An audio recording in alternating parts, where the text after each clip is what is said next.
Welcome to the Slop Farm. Enjoy the video.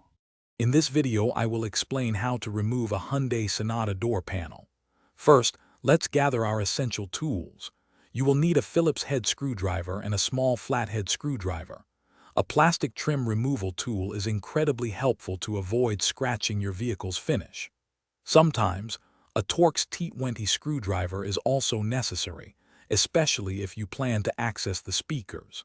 Keep a small container handy for all fasteners. Now, let's begin by locating and removing the hidden fasteners.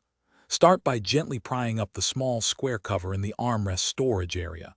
Underneath, you will find one Phillips head screw. Next, carefully remove the trim piece behind the door pull handle to expose another screw. Also, gently pry off the small triangular trim piece near the side mirror, as it is held by 3 friction fasteners. Remove all these screws and set them aside. With all screws removed, it's time to detach the main door panel. Use your plastic trim removal tool to carefully pry the panel away from the door frame, starting from the bottom edge. You will hear several clips pop loose as you work your way around the perimeter.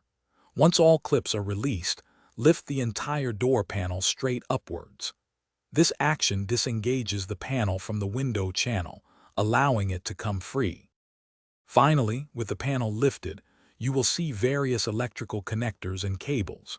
Carefully disconnect all electrical connectors by pressing their small release tabs and pulling them straight out.